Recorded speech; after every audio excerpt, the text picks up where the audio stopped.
Again. Welcome to Community Radio. Today's Thursday. I'm your host, Kim, and it's December 1st. Finally reaching the end of this particular calendar year. It's been an interesting year full of changes and transformations. And it has to do, me bringing that up has to do with today's topic, which is facing your demons. Before I get started, I just want to remind everybody that's listening that the number has changed. The new number is 515-605-9862. And if you'd like to share anything or you want to bring up a topic, you can do so. Just call that number and press 1, and I can bring you in. Again, there is no particular topic. Usually I try to have something prepared just to kind of get the ball rolling, but we can speak on anything that you like. Today's topic, facing your demons, is something that was on my mind because it came from, I was having a conversation with a few friends the other day, and we were just talking about spirituality and even phase 1 of the kind of spiritual training and some other things. And it got me to thinking about a few things, actually. So phase 1 of honest spiritual training, for those of you who are kind of new to the show and may not know, is ministry to self.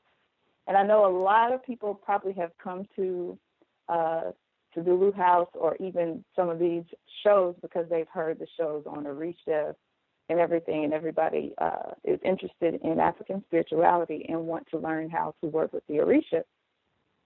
But in phase 1, even though you are working with certain energies and certain Orisha, there is a lot of work that you have to do on yourself before you start to really get into working with these energies.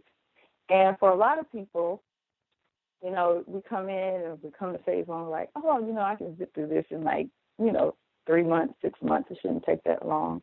And usually it takes years to get through it, or at least a year to get through some of the exercises.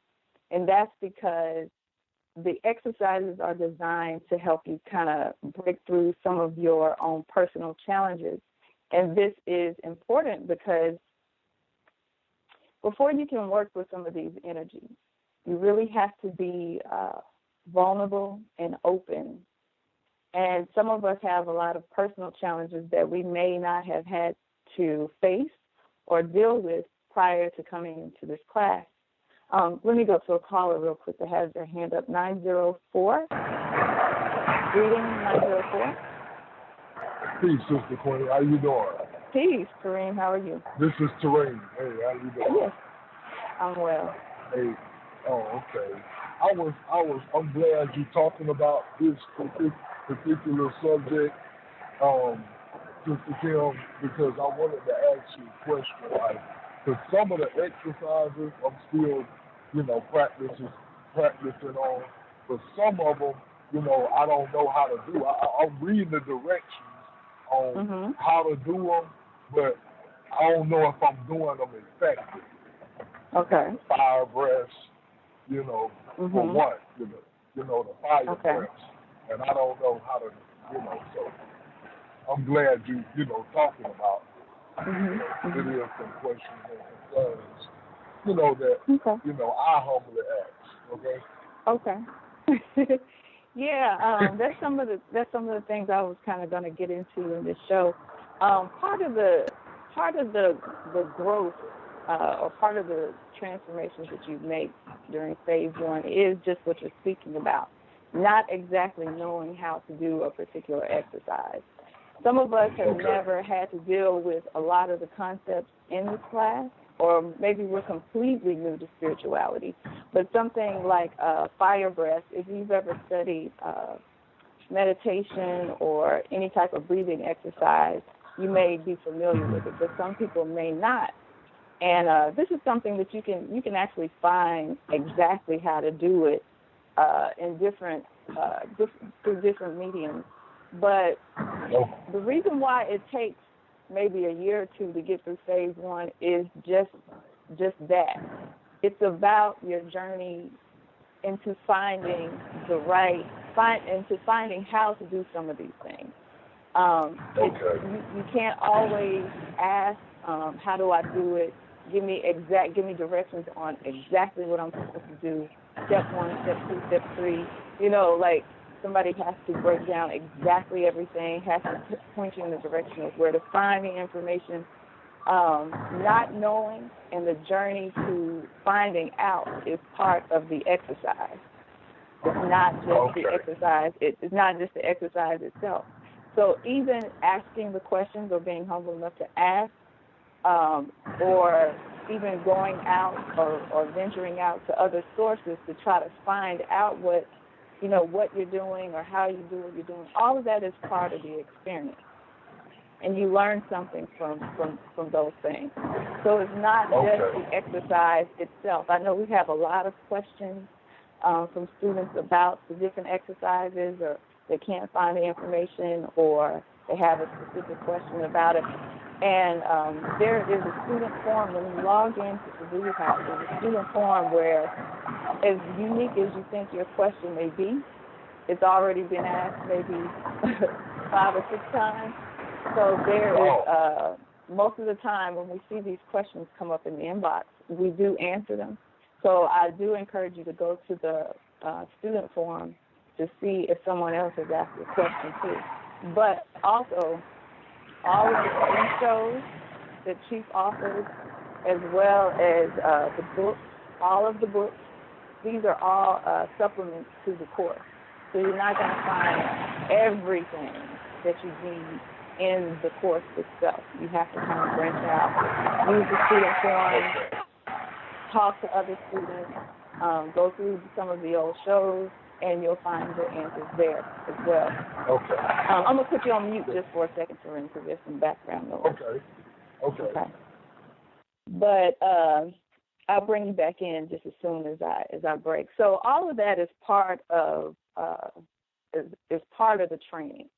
And so, I know we are in, we have such a Western mindset that we think that I can't find someone, let me just ask, or like we don't want to go through the burn or the extra work that may be required to find something out.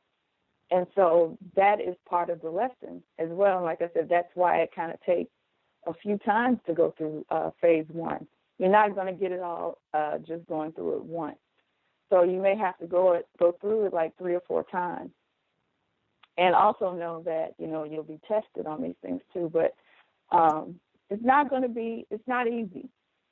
And back to what I was saying about facing your demons, this is part of the reason, because it is ministry to self, even though you are doing certain rituals and working with certain energies. But it kind of pushes you, pushes you through exercises that kind of makes you face some of the things that you possibly didn't even know you had, different problems you didn't even know you had because you suppressed them for so long. And you got to kind of work through them. And these exercises are designed to help you get through that. But and just thinking about this topic and the coursework and, speaking to the friends I was talking about earlier, facing your demons, this is something that I kind of, I think everybody kind of struggles with this. And it made me think, like, when we speak about evolution, and life is all about evolution and all of these things, and even your life purpose. When we come to the planet, there are certain things that we were specifically sent to do. And just going through daily life, there are obstacles or maybe difficulties that we may encounter that put us on the path to try to break through some of these things so that you can fulfill your purpose. And it's not an easy thing to do. A lot of us may go through life for, 40, 50 years maybe before you even know what it is you're supposed to be doing. But the families we're born into, the people that surround us, the friends we have, the jobs we have, all of these things kind of come at us as a way to kind of catapult us onto this journey of finding our purpose and pushing through certain things to get to our purpose. And so a lot of people think that this is a pleasurable thing, but it's not. And life really is about evolution or evolving so that you can get to that place. And maybe your purpose isn't as glamorous or as special as you may think it is, but sometimes considering a person's current position, maybe they were born, without certain luxuries, or maybe they were born with a ton of them. It's a challenge for us individually to go through some of the things that we go through in life. You may have been born into, a family that you believe is, not so supportive, or whatever the challenges you have are. Everything was designed so that you can fulfill your purpose. So sometimes we may think that the difficulties we have are unfair or, harder than the next person, but they are all designed especially for you. So you can't really kind of get into this blame game or whatever about your particular situation. But in speaking to my friends, we were just talking about this, and I know, just in kind of talking to them and thinking about, students and going through this training myself, sometimes we get into spirituality to kind of escape from some of the pains that we have in life. And we feel that spirituality is going to somehow soothe some of those things, when really spirituality kind of pushes you past your limits. It pushes you to boundaries maybe that you did not intend to go through. Things don't get easier when you come into spirituality. They actually kind of become harder because you're going through different heavens and hells of your own chakras and things like this. This is something that I speak about in the chakras class. Even something as small as meditation, which is something that is required, or learning how to meditate. A lot of people give up really quickly when it comes to meditation because the silence, just being able to sit there in silence, just pushes them to their limit. And they feel like, okay, I'm supposed to be feeling something, I'm supposed to be seeing something. I'm not having the same experience as this other person, so something's wrong with me, I'm not doing it right. You know what, I'll just skip that part. I'm not going to do that. And sometimes something as simple as that is difficult. Even the first exercise in phase 1 of the training, a lot of people have trouble with because it involves you just sitting there with yourself. I'm not going to get too detailed about what the exercise is. If you want to take the training, you just have to, take the training. But it just involves sitting there with yourself. And for a lot of people, this is very difficult to do because we talk a lot. We're always engaged in something at every minute of the day. And I heard someone say that the only time you're really not thinking or when you're completely quiet is when you're sneezing or when you're in the moment of orgasm. It's like the only time that you stop thinking and you kind of calm yourself down a bit. So pushing past some of these demons, like there are things that you're going to go through, and that's why the student forum there is there for support. So when you're kind of facing these things, you can kind of share your experience with other people and let them know, it's okay, or, I was just as scared as you were, and things like this. But in talking with my friends about spirituality and things, we started talking about rituals. And I asked them, when you're working with certain energies, like people say that they work with the Orishas, and, you don't have to be initiated to work with the Orishas. I work with, Ogun all the time. I asked them, I was like, well, how do you know that you're actually making contact? And the response was that, I can just feel it. It's just, I just feel like I am. And so I was speaking to them about how your emotions aren't necessarily a gauge of accuracy, or knowing whether or not you are making that connection or not. It has, it's not based on your emotions. because our emotions are, changing all the time. You don't feel the same way maybe in the next 10 minutes you might feel something different. So it's not necessarily just feeling something. And I was talking to them about an experience that I had with a particular Orisha, and how when you work with these energies, you have to be completely open and vulnerable. Like you're not going to be in control, so to speak. So this is part of facing your demons. Sometimes we don't trust the people that we are having certain experiences with enough to be vulnerable so that we can face those demons. It takes trust, and it takes, again, a level of vulnerability to be able to go through it. And so these exercises are going to make you come to a point where you have to either, trust that this exercise is for your evolution, and you have to be vulnerable. You have to be open to do it. Again, this is why the course takes so long, is because a lot of us go through life and we never have to do those things, or we make sure that we avoid it. And so just even in speaking to these friends that I was speaking to the other night, we were just talking about specific instances, and how sometimes, again, when we get into spirituality, we think that it's supposed to be a pleasurable or a comfortable experience, and it's just not all the time. You may have some, experiences that are. I'm not saying that it's all bad, but for the most part, it's going to push you to your boundaries. So I just wanted to kind of bring this up and ask you all, have you ever had to face anything difficult? Have you ever had to face your demons, and how did you handle it? Did you have support through it? And what was the experience like, and what did you learn afterwards? This also came to me because I was listening to a lecture on YouTube about a particular performance artist, and this was an artist that I was familiar with, and I had came across maybe a couple of years ago.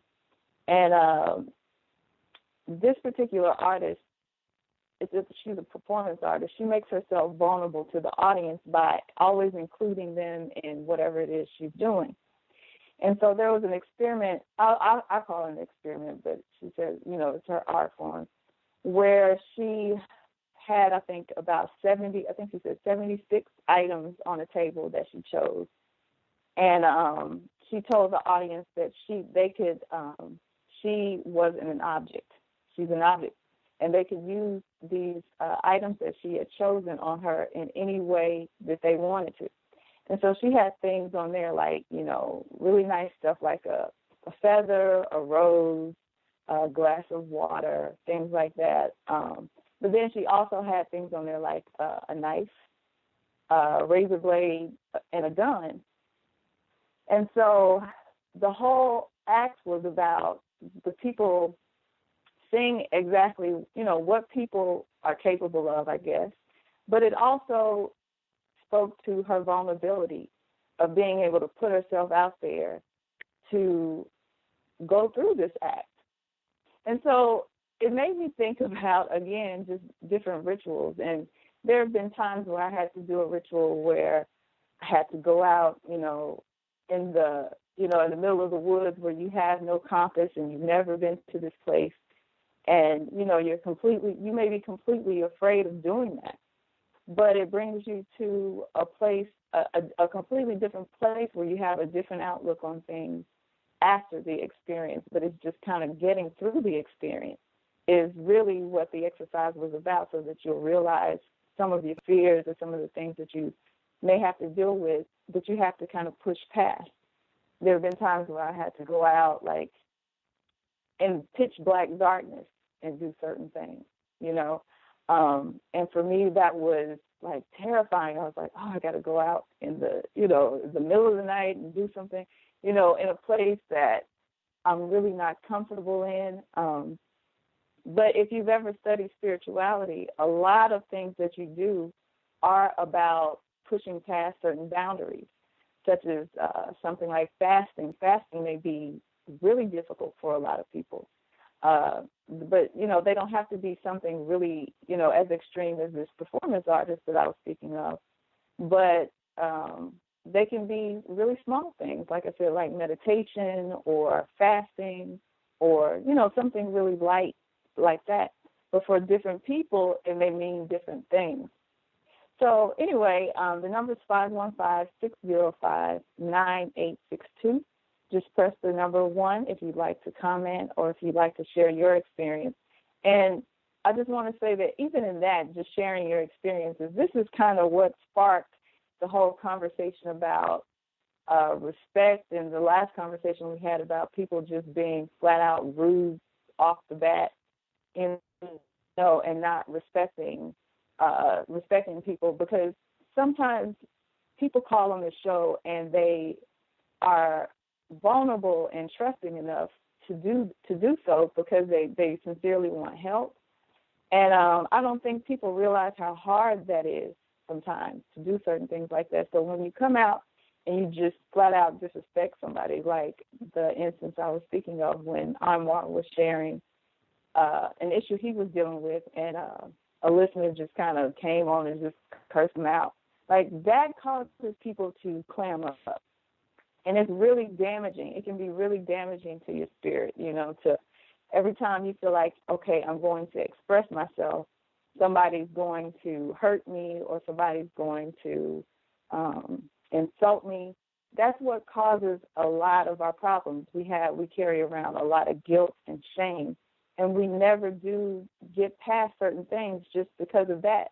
I know a lot of the problems we have as adults all stem from our childhood. And it's because that's the first instance where you have people that kind of make you shut up or kind of clam you up, because children are like really, really trusting. So they feel like they're in a safe space to express themselves a lot of times. And sometimes you'll have adults or, your family who will tell you, you're crazy, shut up, don't do this, don't do that. And it creates a spirit of fear and guilt and shame and everything. And so as we grow into adults, we kind of learn to either put on a mask or to be very closed up, and we don't want to share. So then we have problems in our relationships, or we have problems on a job. Sometimes we never gain that confidence and surety about ourselves. We never get that back because we've been shut down so many times. And so I just want to have you all keep that in mind if you'd like to call in, if you'd like to share. And I'll share something with you all. Like, I'm not a radio host. When I was approached to do this show, and this isn't my first show, when I first started, I was doing it in Wisconsin. And when Chief said that I would be doing this, I was totally paranoid. I mean, totally paranoid and scared, because I was like, I'm not a speaker. I can't do this. What are people going to say? What if I don't ask the right questions? I don't want to be seen on camera. All these kind of things, just because I know how cruel people can be. But at the same time, I was thinking about my own growth and my purpose in life and what it is I'm, supposed to be doing, or what I'm trying to aspire to do. And I said, okay, this is something I'm just going to push through. And because on top of that, too, Chief trusted me enough to do it, so I really didn't want to let him down or disappoint. So I was like, you know what, I'm going to get over my nerves and just kind of push through this. And so several shows later, here I am. And, I still kind of get nervous because some of these shows aren't scripted. I come up with these topics maybe the night before or the day of.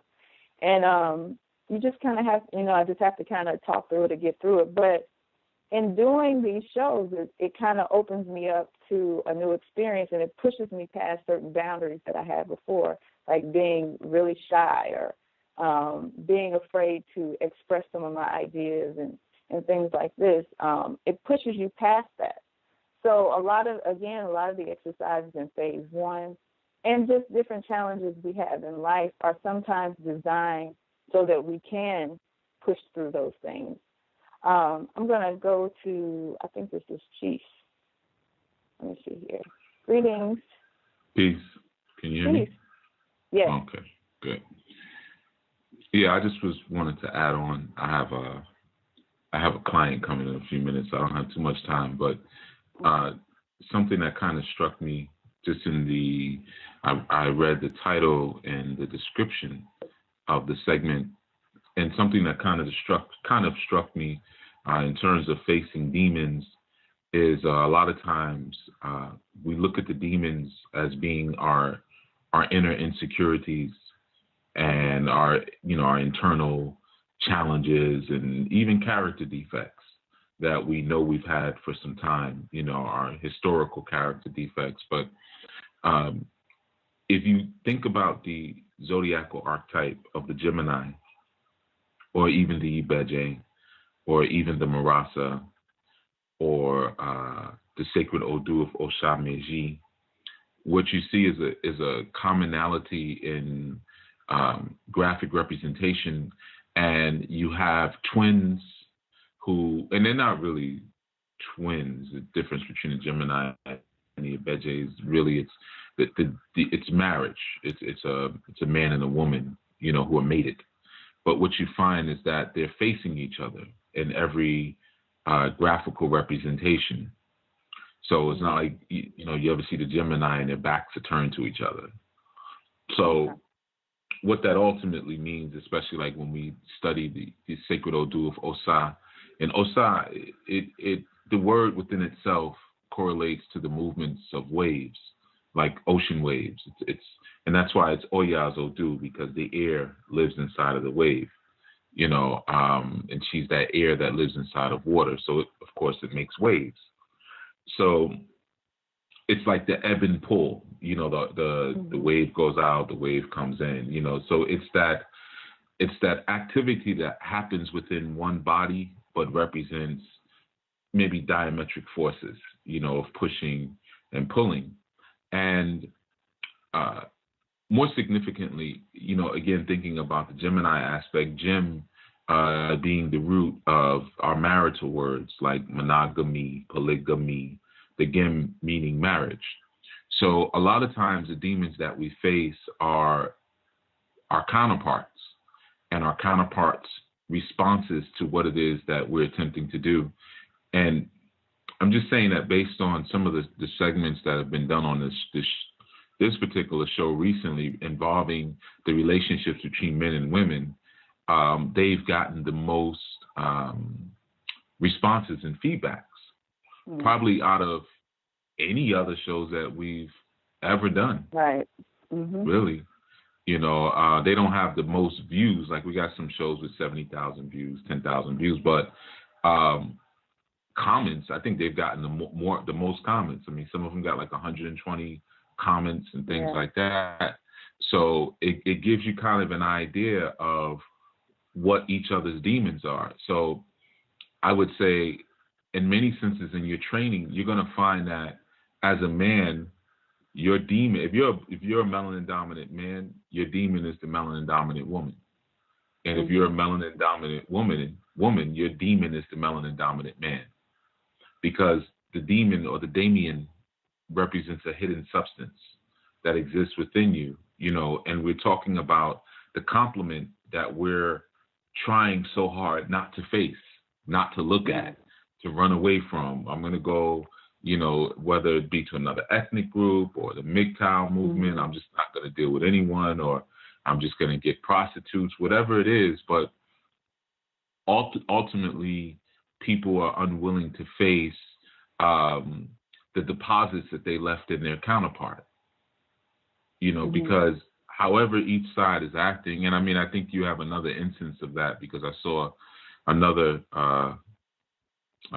saucy comment was left again by a sister who's actually a newbie. She just came in. Made from Love is her name, and she just came into this experience recently. But she had some very opinionated words to share about how you conducted one of the last segments. And I haven't checked it.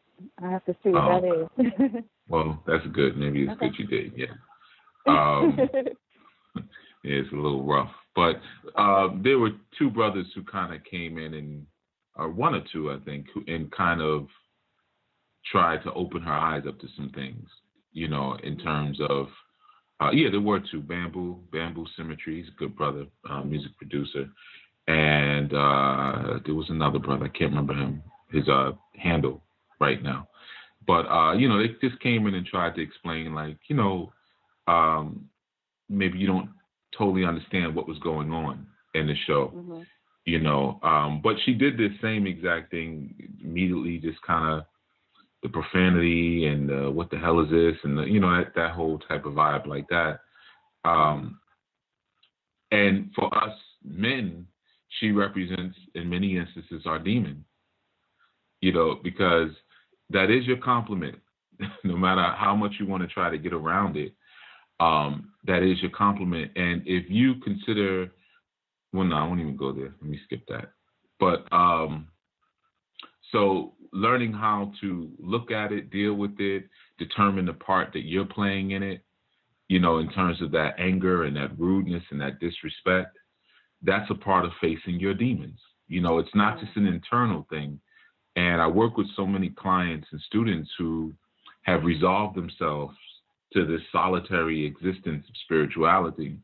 And I often tell them that you're not going to be able to evolve in this lifetime like that. You can do it, but it takes a very long time, very, very long time, because we're designed as humans, you know, when we come to the planet, or man, I should say, we're designed for duality and for separation and for ego. That's the whole point, to separate from the oneness of the Supreme. And we're extrapolated pieces that now have to learn to get along with ourselves. You know, because if we're all the Supreme Being and we can't get along, then basically you're showing the conflicts that exist within God, you know, and the inner conflict and inner struggle. So learning how to get along with one another, or learning how to operate with each other beyond the logistics of just, well, I'm over here doing me, you just stay over there, we won't have a problem, because that doesn't work. You know, that's just the logistics of it. But you remember, your demons are your hidden substance that live within. They're dark substances, and really they mean hidden genius, the word Damien. So all of the ranking and the rudeness that's popping up in these comments and things like that, that's the rudeness and the nastiness that exists inside of all of us, you know, and we have to face it in order to conquer it. We can't just turn our back on it and say, well, I don't like how that person talked or how that person came at me. The hell with them. You know, you could try it, but it's not going to work. At some point, you're going to have to face it and recognize it as a part of yourself and put it in its proper place. And then it will dissipate. Well, thank you. Thank you for that. I haven't checked the comment. I'll check it, I guess, after the show. But, yeah, thank you so much for that.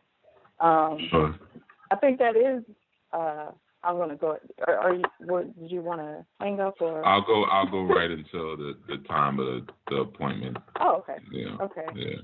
I think something that you said was really important, because in the conversation I was having with my friend, we were just speaking about going to or having different spiritual experiences, you know, or you go to these different workshops, and, you know, sometimes people have kind of turned their whole spiritual experience into just, you know, going to different workshops and things like this across the country. You know, I'm going to go and do this crystal workshop. I'm going to go over here, do this such and such workshop. But they only get to that spiritual place or experience certain things during those times. So it's like they can kind of turn it on and turn it off. They meet people maybe at these different workshops, and they kind of form these friendships or whatever. But then you have to come back home. And it's like when you come back home, your life is completely a mess. Or like you said, you go back into your shell. But they continue, these workshops and things start to become addictive because they can reinvent themselves and they can kind of hide behind a mask, so to speak, when they go and see these people that they meet at these workshops, that they think they have, formed these deep friendships with. So they have a relationship just based on, okay, are you going to the next workshop, or just over the phone or whatever. But this person never comes to their house. They probably have never shared a meal together. It's just kind of a surface relationship. But it's because, like you said, the person doesn't want to become vulnerable, or they don't want, a person to really see who they really are. Because as long as I'm in this meditation workshop or whatever it is, I can present myself a certain way. And so it kind of, like you said, creates this demon or the spirit that they continue to feed, and it makes them go further inward. They become more isolated every time, and they only light up, during these workshops. And I've seen that a lot. Let me go to another caller real quick that's got their hand up. I think this is a Skype call. Greetings. Greetings, Sister Kim. Greetings, Chief Yuya. His name. Peace, brother name. Peace. Yeah. How are you all? Well, Things are well. Good. Thank you for asking. On that topic, I think for me, this month, everything seems to be all of the unfinished sort of business seems to be popping up, and I'm kind of like have no choice but have to face it head on. For example, like I'm staying with a family member at the moment, and I've kept it very respectful in terms of the domestics. People like things done in a certain way, but there was this air of tension always looming. So my way was just to kind of like go around it, or there was one confrontation that kind of blew up, but I tried to keep it in a more sort of cool and sort of calm way, as well as saying my piece. But today I just said, look, I'm going to leave at the end of the month, and the response I got back, was it's quite over the top, but I wasn't surprised. So I think the teachings and the learnings that I've learned from the New Nation in terms of asserting yourself and not getting into arguments, like Chief said, just say, I'm not having this argument. I don't do arguments. And just state and assert what you are doing. And I done it, and by the end of the day, I got a message to say, okay, it's okay, that you are leaving. So I think, and also from the little things, I don't know, this month it seems to be a pattern. I like going to the shop and being shortchanged. That's very simple, but it's happened like twice.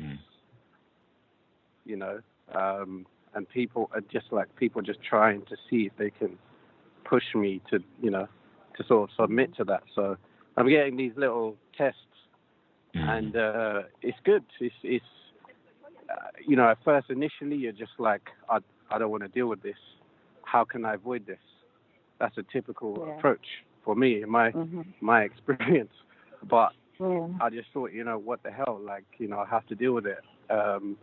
And I think lastly, my last example was I was on the train going home, and my partner and we aren't together anymore.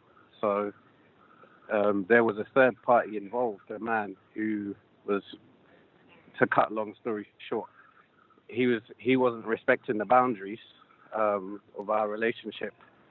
But I saw him on the train, and I was like, do you know what? I'm going to leave it. I'm not going to say anything. And then he came the other way, the other direction again. So I was like, oh, you know something? I need to go speak to him and because I know the brother basically.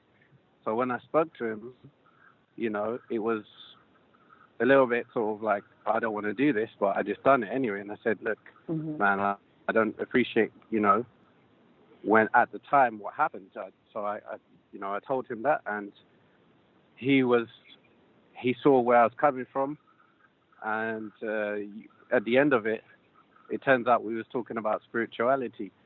So, that was, and then he explained about the new moon, Sagittarius, and stuff like that. And it went into other things. So, it can open up avenues. Did he say he was going to make love to your woman under the new moon or something like that? I hope he didn't say anything like that to you. You know what, Chief? You're not far off, to be honest. It's a live show, but, after we broke up, basically, that's what happened, like, about 3 or 4 months afterwards. So, okay. Yeah, so there was that piece as well, yeah. So I stood up and I did what I needed to do, and have that conversation. So, yeah, it's that month is everything seems to be coming out, and I'm just kind of forced to do the things that I need to do, So that's cool. That's my contribution to it.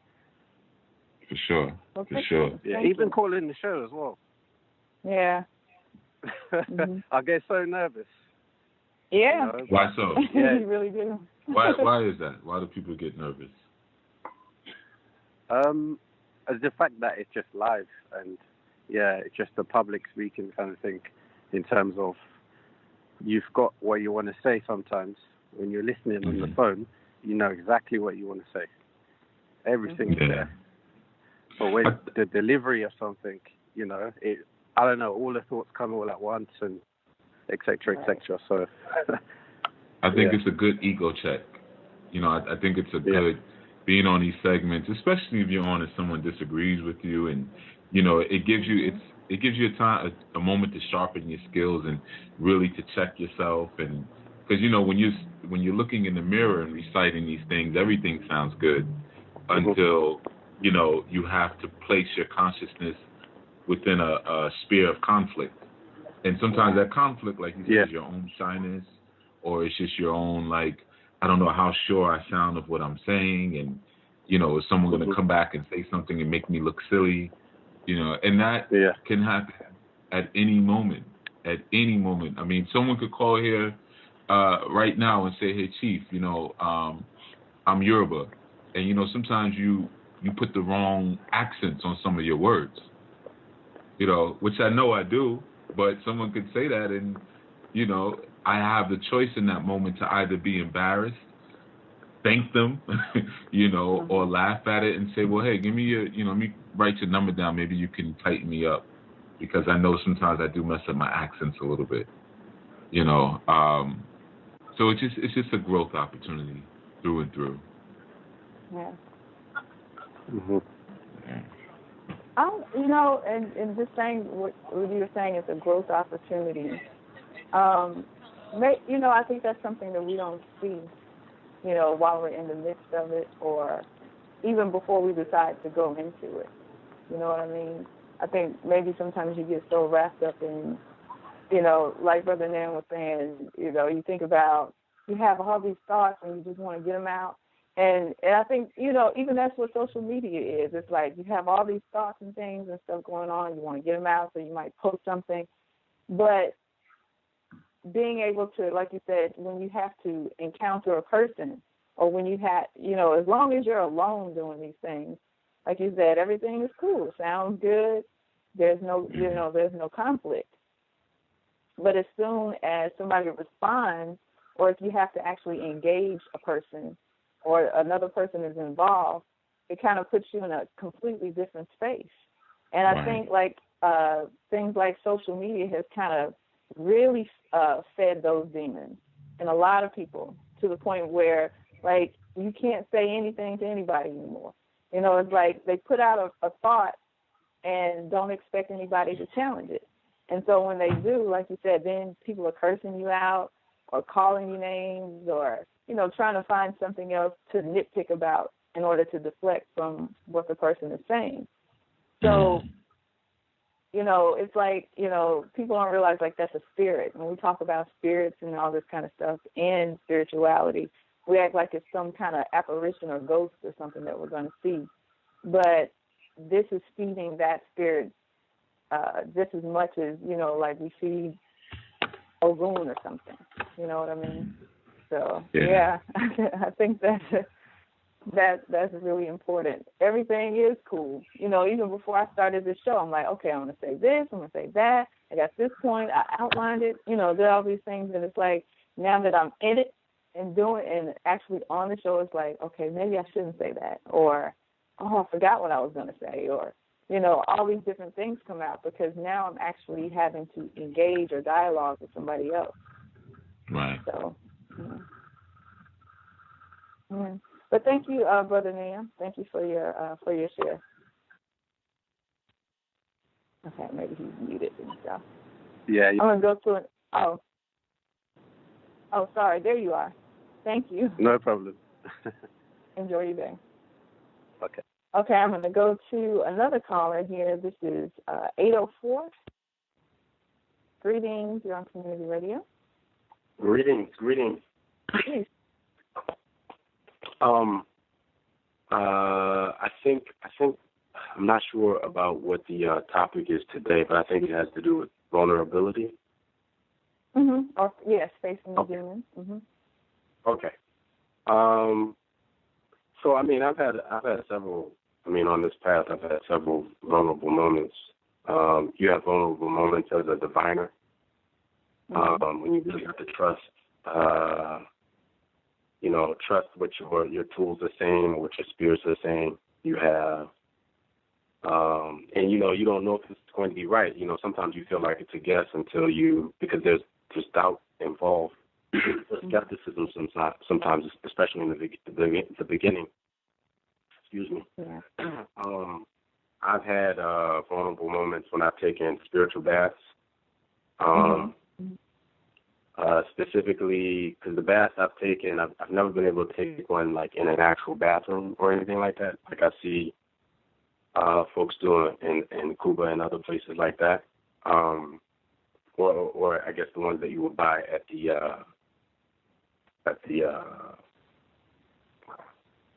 I can't think of the name, but the ones that you would buy at the store, I've never been able to do those, or I've never done those. I've done the ones where I had to go outside, and sometimes I had to go outside, and I lived in a townhouse at one point, and, if my neighbors had looked out the window, and I'm outside, with no clothes on, pouring water on my body,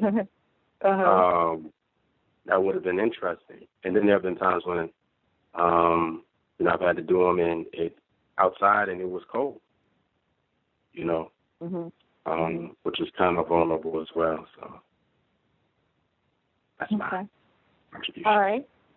Well, thank you for your comment. I just want to kind of remind everybody that we are speaking about kind of facing your demons. And although I totally understand what you're saying about being vulnerable and opening up, some of the things that I'm going to go ahead and I think that call was dropped. We were just speaking about dealing with things that you wouldn't necessarily want to deal with. Not necessarily doing things alone or by yourself, but actually having to face your counterpart or face something that is really challenging, within a community or within, just with another person. And those facing your reflection, so to speak, and those things that are reflected back at you. And so that's kind of what we were speaking of. But thank you for your share. Thank you for calling in. And if you'd like to come back in, just mute your line for now. And if you'd like to share anything else, just feel free to jump back in whenever you like. Okay, thank you. I'm going to go to 904. Peace. Peace. Yes. Yes, this is Tareem again. How you doing? Well, I got bumped off the phone or whatnot. Okay. I was gonna ask you, about something with dealing with, your fears or whatnot. Mm-hmm. Well, not really dealing with your fears, but what if you see certain type of phenomenon happening, in your space, in your, when dealing with, spirituality, but you can't explain, what it is, or you see a specific pattern, of something where it's something that's happening, or you feel like, someone in the spirit realm is trying to communicate with you, but you don't understand what they're saying, or what this actual, like phenomenon or symbol means. Does it scare you? No, it don't scare me at all. It's just, well, for example, with me, when I got my birth pot born, and everything, the next day after that, I put it on a shrine. I created a little shrine in my closet or whatnot. And so 7 days later, I was going through my clothes, my dirty clothes, separating them and everything, and I seen a white feather on my pants pocket, on one of my jeans, on one of my a white feather. Feather. I seen that, so I picked it up. Okay, I know I ain't been, doing anything dealing with white feathers, so why is this, in the dirty clothes, in the, on this right here? So I looked at it like that.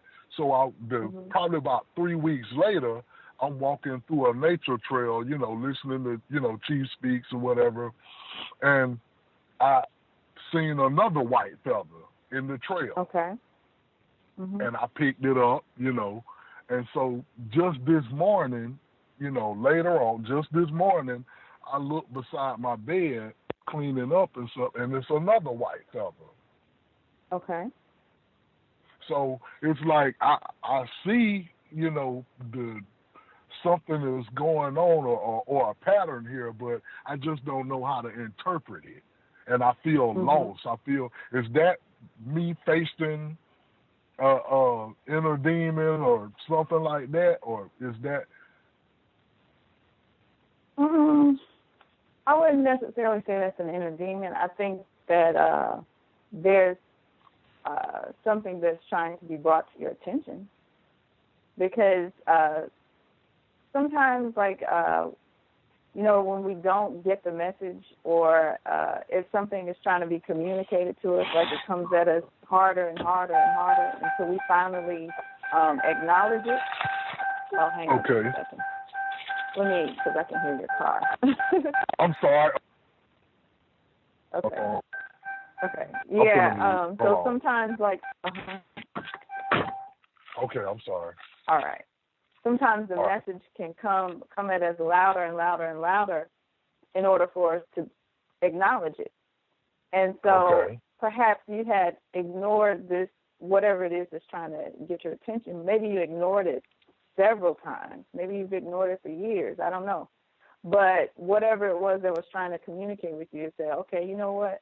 I'm going to put something really unusual in a place where that'll catch his attention, because he's not hearing me.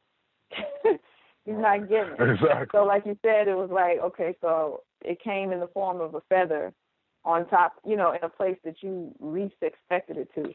But one thing it did was it grabbed your attention. So now everywhere you go, like, the one thing you won't ignore is a white feather. You know what I mean? So you recognize every time now, you're like, wow, another white feather. It's the same thing, like with animals or anything. It's like, wow, why do frogs keep popping up everywhere I go? Why does this keep popping up everywhere I go?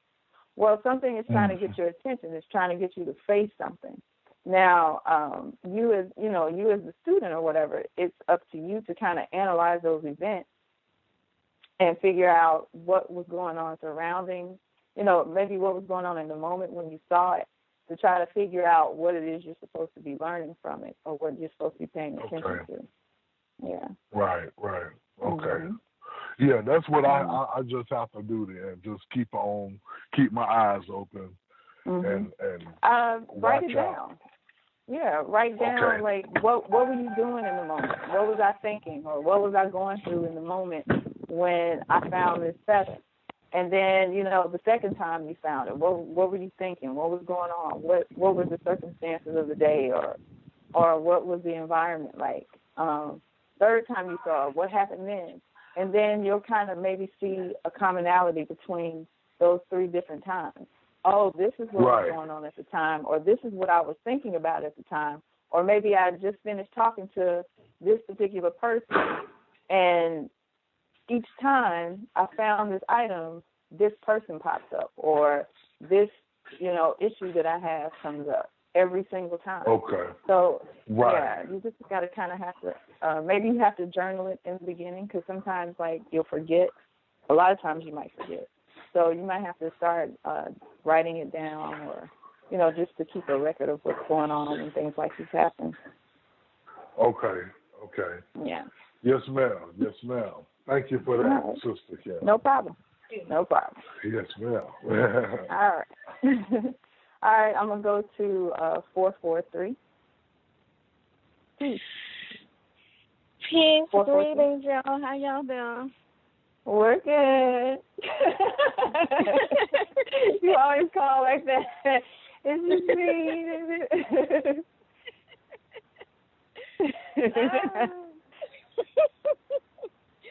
How are you today? I'm kind of all over the place today. I don't know. My husband's been gone for a whole month, so I'm just like. You are out of whack. I'm so out of whack. I'm just like, I can't even deal right now. But yeah, I was really calling you to say kudos on that interview you did with Makita Wisdom. I think she goes on YouTube. Yeah, that was a really good interview. Yes, I saw that yesterday, and I was like. Yes, like that was such a good interview. And I got a lot of good things out of it. You're welcome. I got a lot of good things out of it, but then it also made me feel bad at the same time because once again, I was just like, dang, I did that all wrong. Like I'm at a point now where I'm at this like serious crossroads with a couple different things in my life, and I feel like I'm really about to get too deep. So I probably shouldn't. And this is probably something for the women's call too. Okay, you know what? I'm not gonna.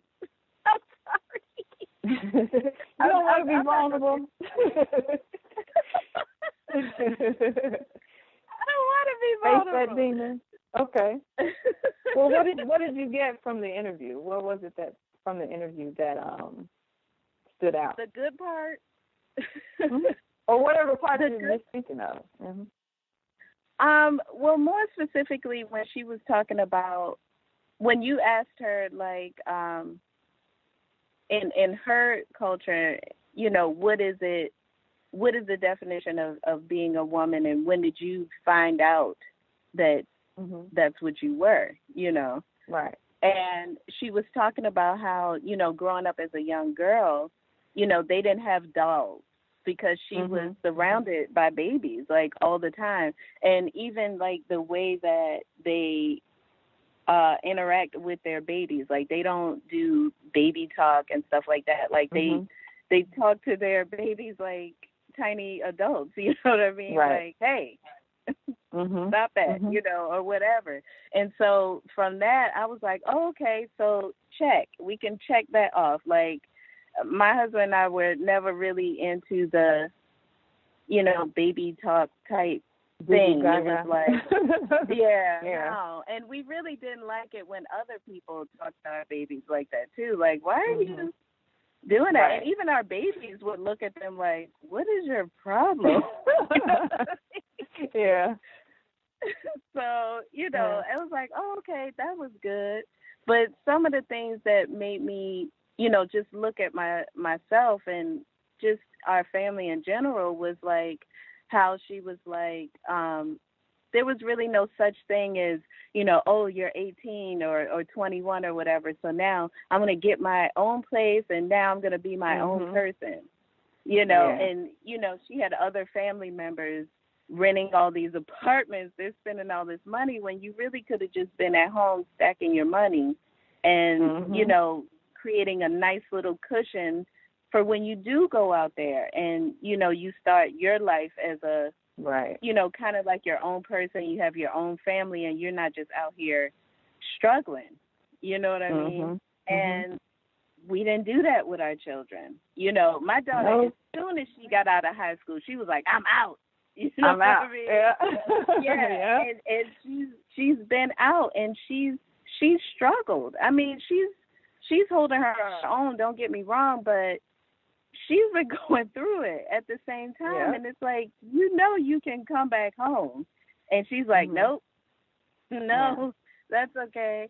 And she hates Florida. And she's like, nah, and I think when I graduate, I'm moving back to Baltimore and all this. And I'm like, why? You know what I mean? But once again, she's an adult. So it's like I'm kind of beating myself up because I'm like, you know what? We should have made her go to school in state. We should have kept her close. And, just kind of reared her in that direction. But because she's always been so ambitious and so independent, even from a young child, we just kind of was like, okay, well, she's got a good head on her shoulders. She'll make it. And she has been making it.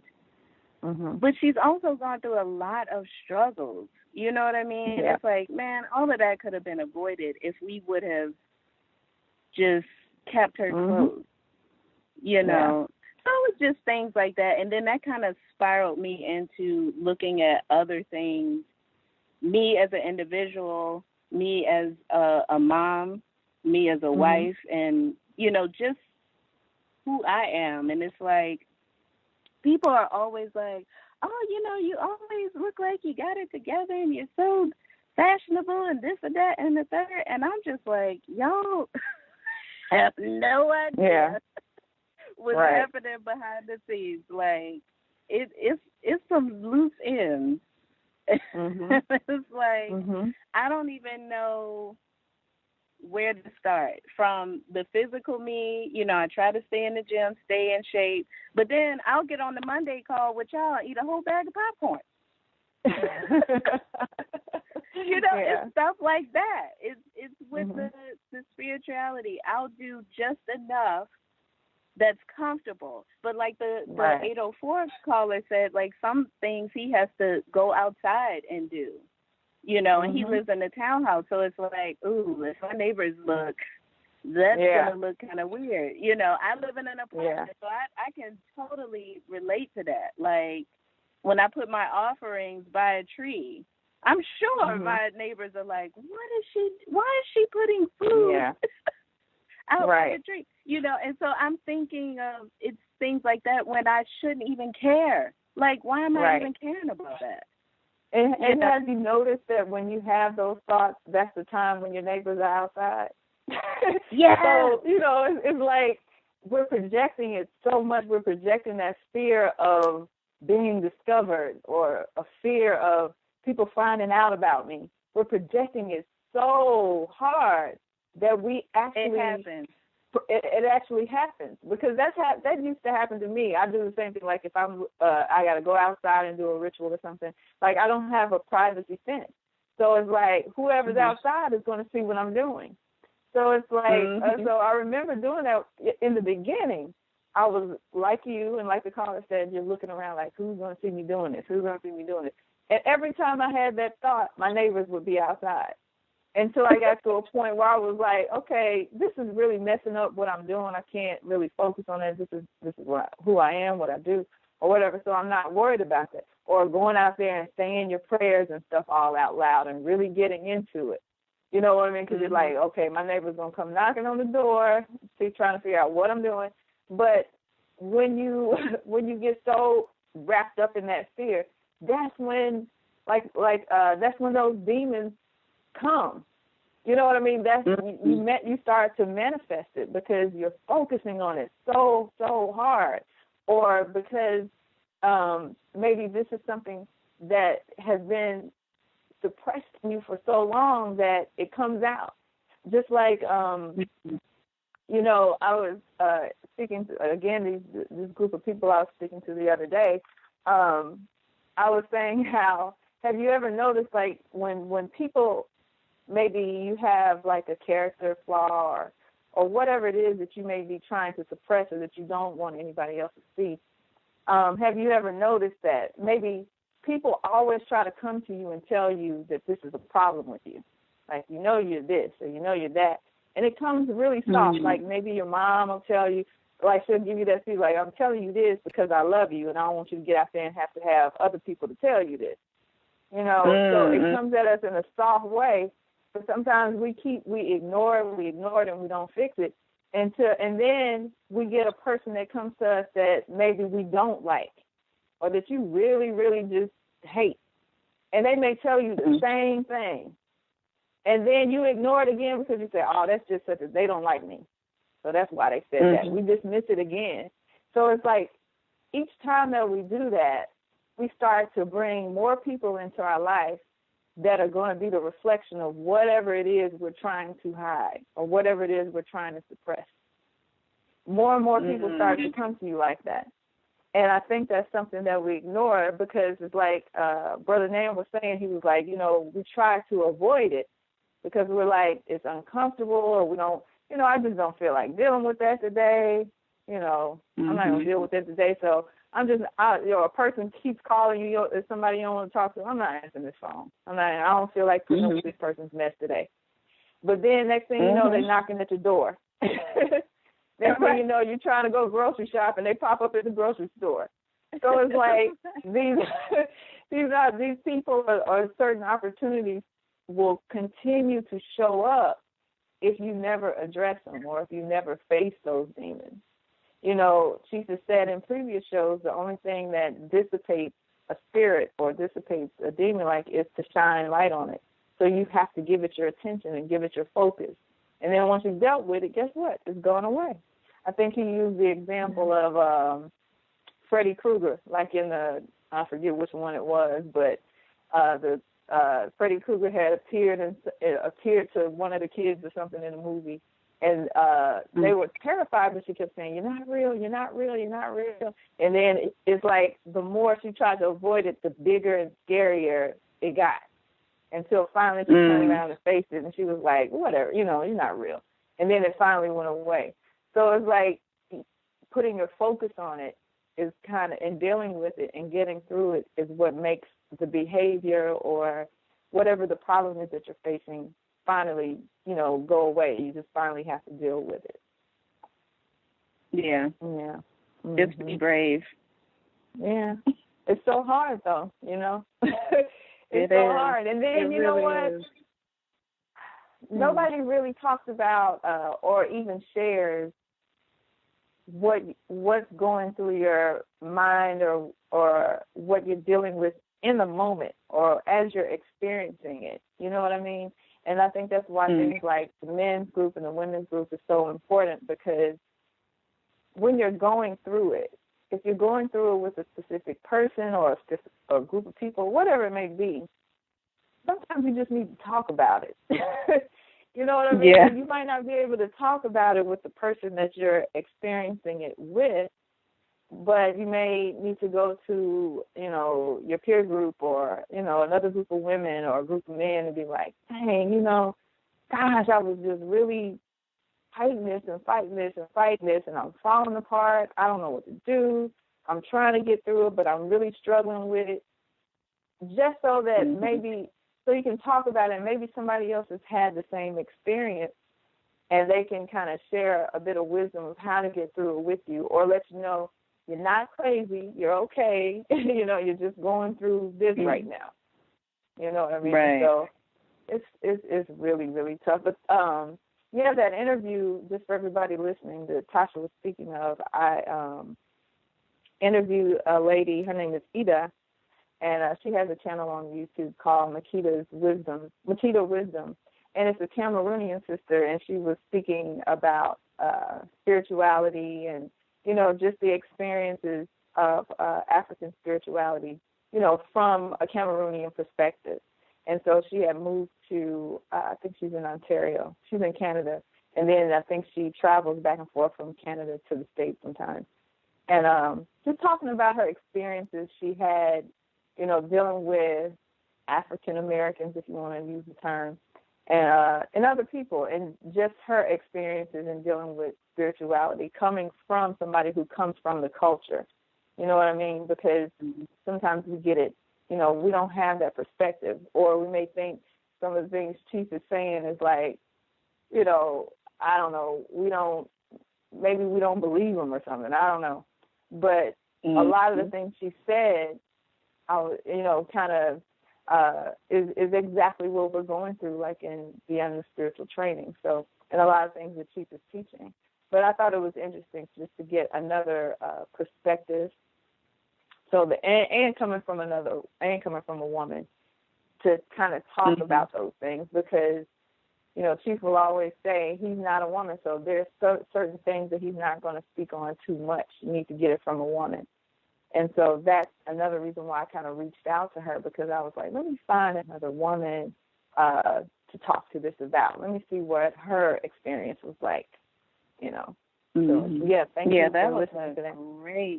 Great interview. Like I thoroughly enjoyed it. Like I said, some parts I was like, oh man, but that was the gift. Like what part? You know, just like how when she was talking about going out on your own too fast, like I said, and just the having that wisdom from like her grandmother and things like that, like some things that maybe she didn't feel comfortable talking about with her mother, and certainly not her father, but her grandmother was always there, you know, for her. I never really had a close relationship with either one of my grandmothers, my maternal or paternal grandmother. So it was like, dang, I kind of wish I had that. I probably wouldn't have gone through half of the stuff that I've gone through in my life. But then that also made me take another thought turn and just kind of look at, like right now I'm going through a few rough patches in my life. And it's like the other day I felt myself sinking into, you know, this pity party, like, oh, like everything is starting to go wrong, you know, and I'm getting like angry, you know. But then I had to stop and be like, why are you angry? Because first of all these things that's going on in your life is from something that either you did or you didn't do and you were supposed to do. You know what I'm saying? So, no, suck it up and just write it down or whatever you got to do and just fix it. And all of these things can be fixed. It's just not going to be fixed when I want them fixed. And that's what true. I as well. But that interview, that's why I said that interview was so great, because it took me down so many avenues, you know, and it just really made me look at myself, look at my family, and just all these things that I need to fix. And I guess it just kind of overwhelmed me.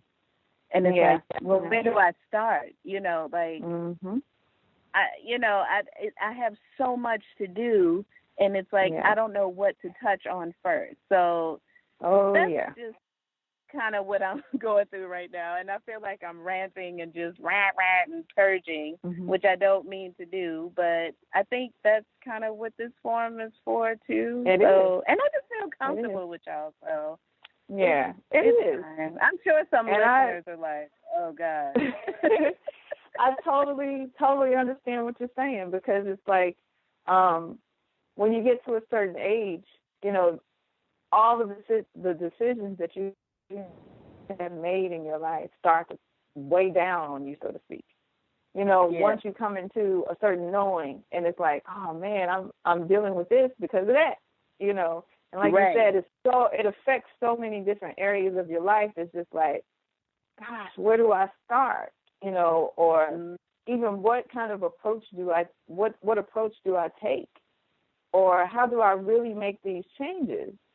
And it is hard. It is kind of confusing, and it throws you off, and you get frustrated, you get mad and angry, you get angry with other people, but then you realize, well, it's my fault. It's not somebody else's fault. Like I said earlier, it's like people are just reflecting it back to you. But it's, again, that's why I say it's like really important to kind of have a support group or whatever. And, you know, even when I was thinking about this topic, that it made me think about that too. Are other people, is it fair to kind of put other people, I guess, I don't want to say at your mercy, but is it even fair to even bring some of that to another person, like when you're going through it, to kind of have somebody to talk to about it or to get to, you know, to just express it? Is that even fair to that person? Because it made me think of a person that's maybe a drug addict or an alcoholic or something. You know, when they admit themselves to like a rehab facility or something, a lot of times they have to, you know, they have to go into isolation. You know, they go through that period where they're throwing up and they're sick and sleeping all the time, or you know, whatever the side effects are of, you know, coming off whatever drug or whatever problem they have. And it's very similar to just dealing with our own demons. You go through a period of depression. You go through a period of purging. You know, like when you you might not be throwing up, but, you know, it's similar. It's like you go through that stage. But also at that facility, you know, even though they may be doing that alone in their room, they still have like a psychiatrist, or, you know, they have to go to groups and talk about it, you know, stuff like that. So you still have people there kind of with you. And so it made me think, you know, we were talking about you can't always go into isolation. Like, you have to engage the community or other people. You got to come into contact with other people. And like Keith has said, character is formed within a community. It's not something you can just get on your own. So sometimes, like, just, again, having that support, you know, I kind of go back and forth with that one. I'm like, and it may be ego or trying to be controlling. It's like, is it fair for me to express this to this person? Is it not fair? Should I keep it to myself? Should I just, you know, kind of go back and forth with that one? Because you are so angry. Yeah. Yeah.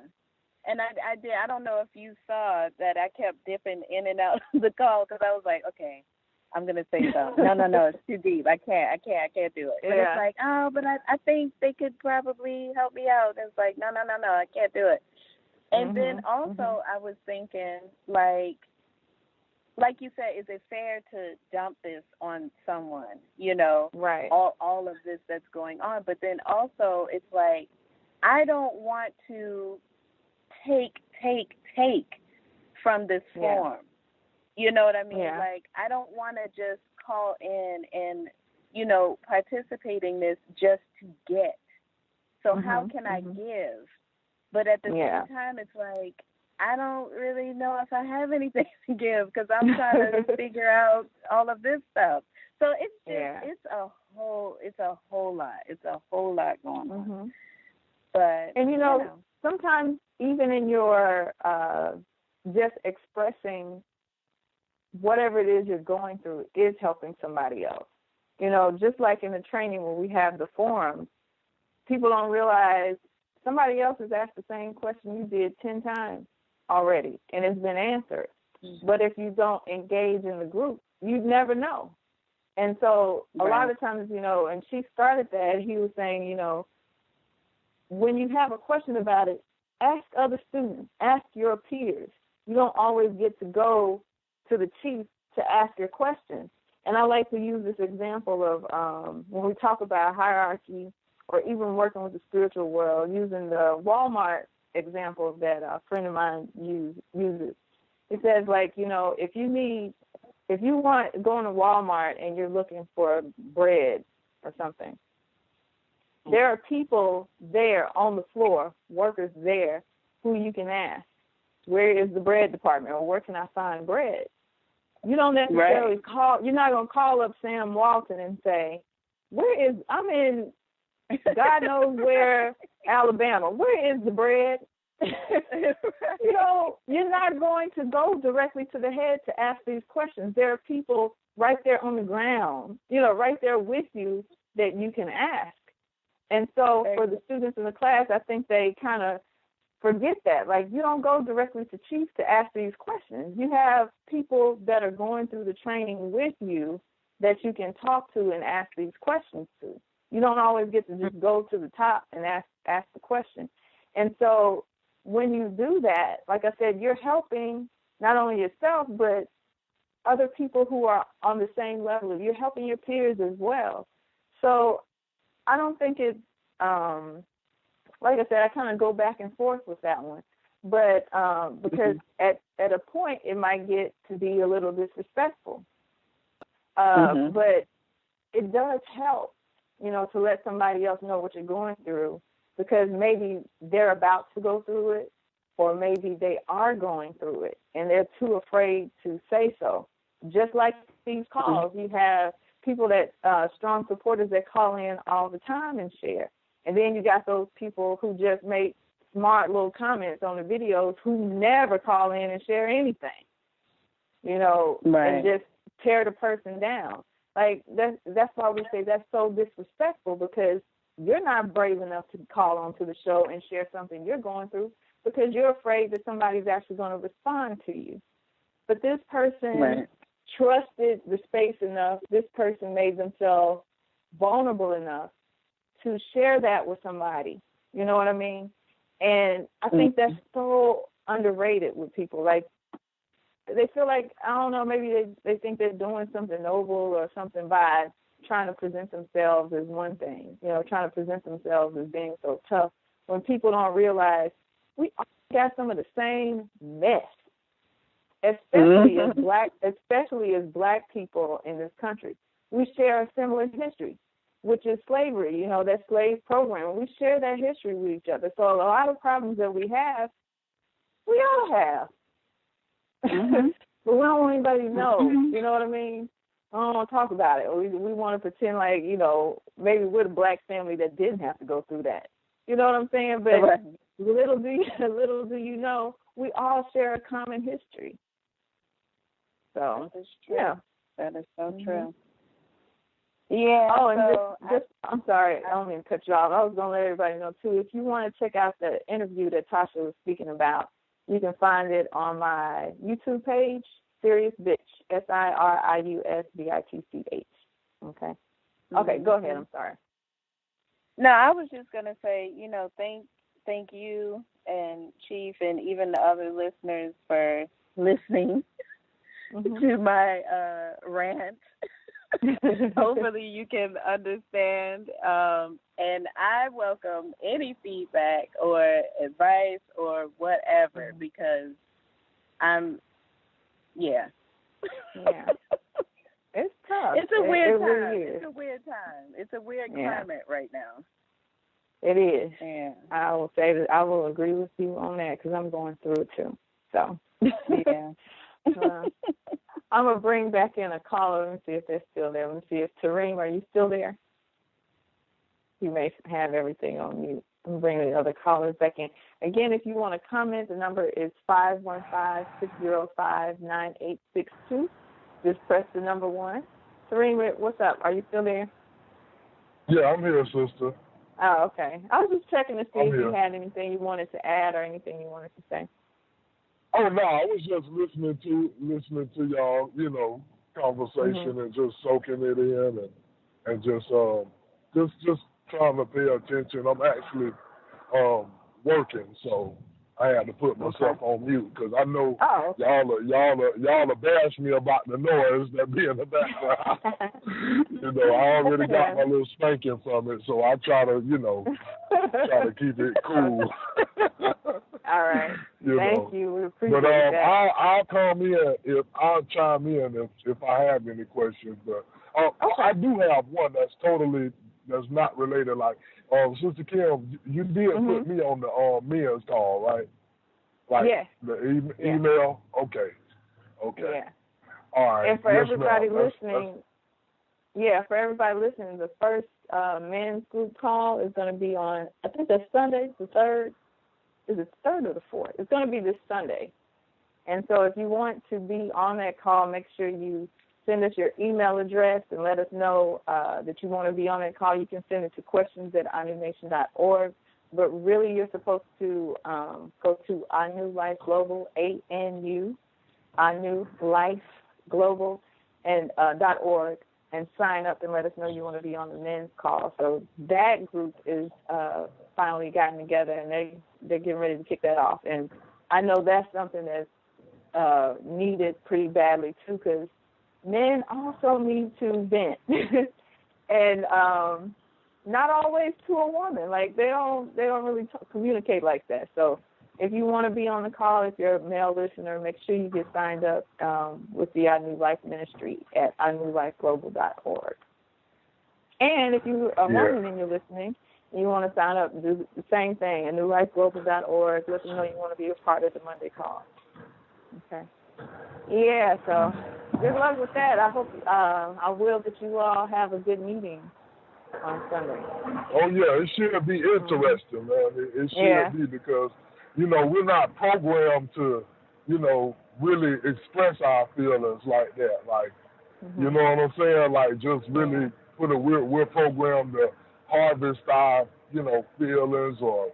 But you know what? I don't know, for instance, y'all got some outlets. Y'all have, like, the barbershop. You have the country clubs and, the little private clubs and things like this that men, men still have these groups.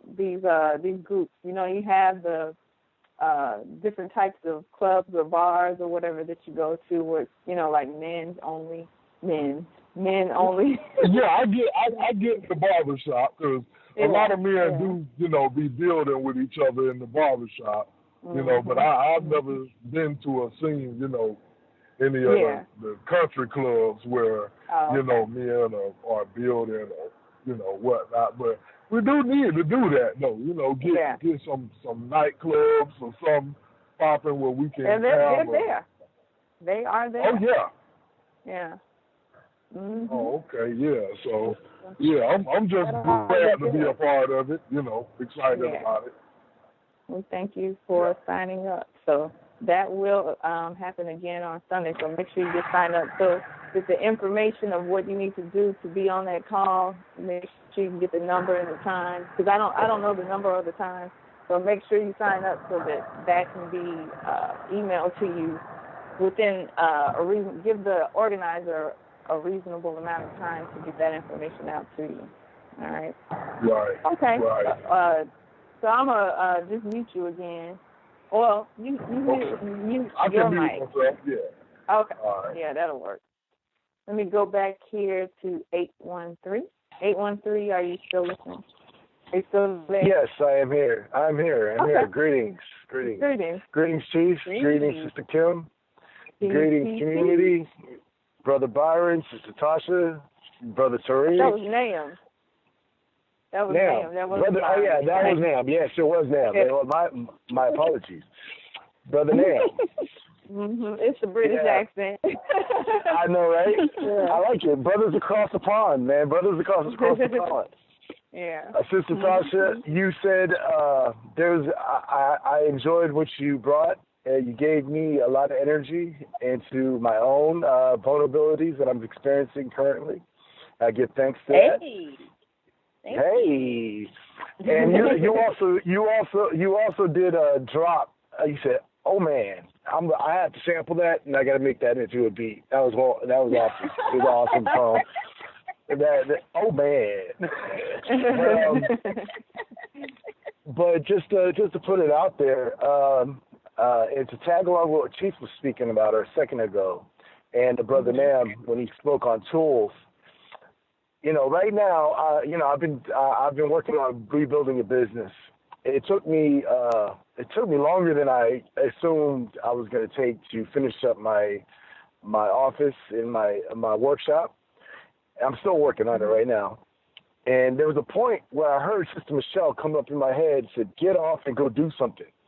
She had said something on a previous show about being lazy or whatever. And there was a point where I was sitting on the couch. I was like, "Get up and go do something." Mm-hmm. I just heard Sister Michelle, and that shows to that was like evidence right there for me about how well the community shows and all the interaction that we do. Those offerings, these conversations that we have, help us as a community to build forward and move forward. So I finally, from that little Sister Michelle in the background saying, "Get up and get off and go do something," I got to the point where I'm at now, and I'm almost done. So, but one of the things that are really irking me right now, and it's funny that you said that the more focus we put onto it, the bigger the demons got, is that I've been feeling a loss of streams of income because I've been transferring my stuff that I'm doing now, and I've closed out a couple of my corporate clients I was working with, and now my stream of income is minimized. So now I feel I've been feeling like in a sense of lack to a certain place, and I've been trying to fight this. Like yesterday, I gave an offering at Shango, a bakuse, and just kind of try to get myself back into my higher self. And ever since I did that, everything started to click in again, especially this show, because the show just reinforced a lot of the stuff I was trying to do to get me away from just letting the demons defeat me, but actually face these demons and the vulnerability that I'm in. I know I'm vulnerable right now, especially dealing with finance. But you know what? I know that these streams of income is going to open up, and they're going to open up way larger than they were in the past. So I appreciate it. And once again, I just to add another thing is that I had to build tools. I have to get more tools. I still need more tools, but these tools are physical tools, mental tools, and spiritual tools. I think another ritual I'm going to do is dealing with Anansi, and probably set up an altar for Anansi in my business world, because the networking and the communication, yes, I'm communicating with the Anu Nation and people and people inside the Anu Nation. I'm communicating with a certain amount of people that are in my life now, but I know that my web has to spread further out, and I have to cast my net very wide at this point in time. So there's going to have to be a certain spiritual reference to that networking key for me.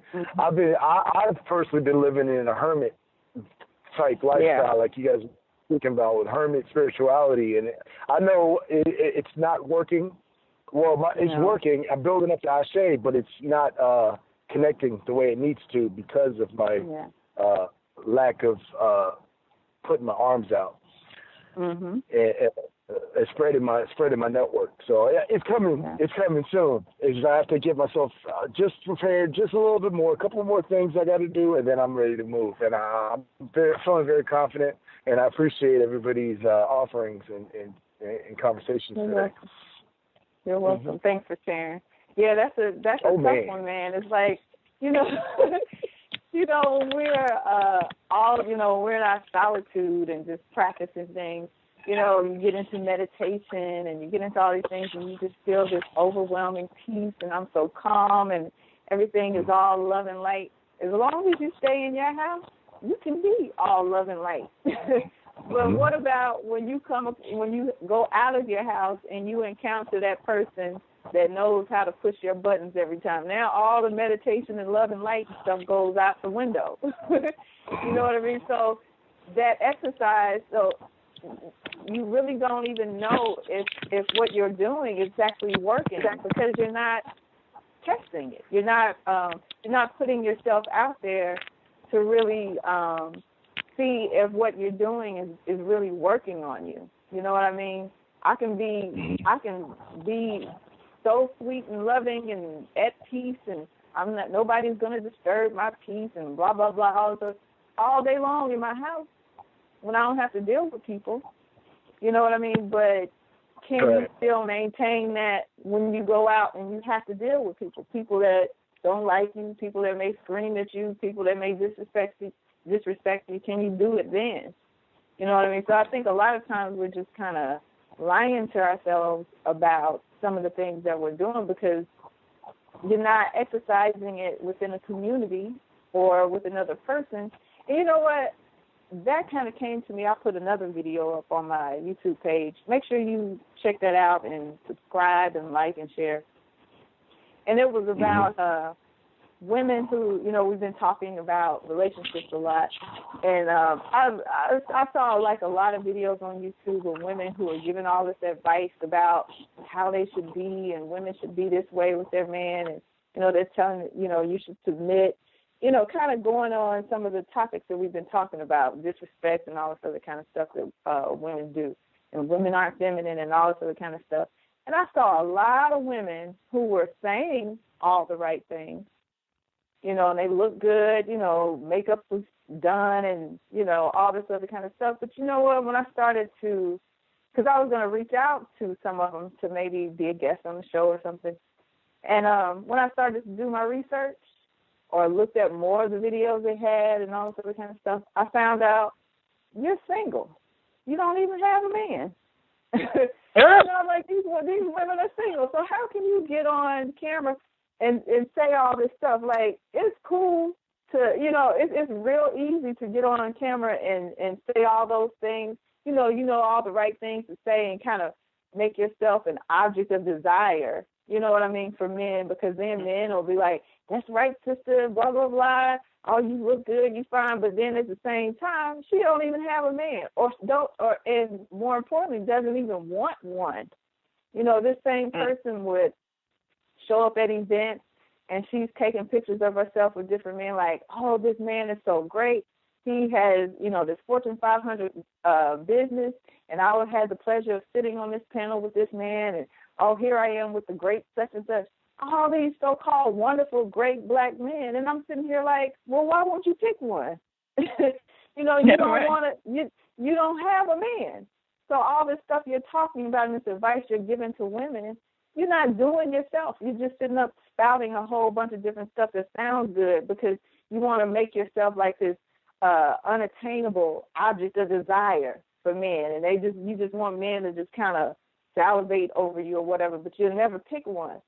And, you know, the reason why they do this is because, again, going back to the vulnerability thing or facing those demons, they don't want to become vulnerable or they don't want to have to face those demons. So if these same people actually got a man, then they see that all this stuff that they're telling women to do is not as easy as you say it is. Exactly. And they don't want another man to have to put them in their place or to check them or to correct them. And then that whole little image that they created online is completely shattered. Or they don't want anybody to see them without the hair and the makeup and the Spanx or the girdles and all this other kind of stuff they put on. You know, they really got, you know, they're really overweight and out of shape and all this other kind of stuff. But see, as long as they're on their camera or as long as they prop themselves up in front of somebody, they ain't got to do any of that. So I was like, you know, that was one of the points I made in that video, is to stop listening to single women and to do your research. And she said the same thing. If the person you're following has no mate, they don't have a family, don't listen to them. Because it just makes no sense. And it made me so irritated. I was like, you know what, I'm going to make a video on this. Because I was like, this person, you know, I'm looking at the comments of the video, and you got all these men. Oh, that's right, sister. You know, I got to holler at you. You know, they're trying to mate up with her because she sounds real good. You know what I mean? She looks good. She sounds good. They're like, okay, this is somebody I might be interested in. But guess what? She is not the least bit interested in a man. Then, you know, she doesn't want a man. She keeps, you know, she just kind of flirts around with him. Ooh, yeah, brother, you fine. You know, I'm just like, what is this? It's so stupid. So, again, it's just that whole thing about making yourself vulnerable and not really willing to face some of those demons, or not really willing to go through it. And it's something that, we all kind of deal with.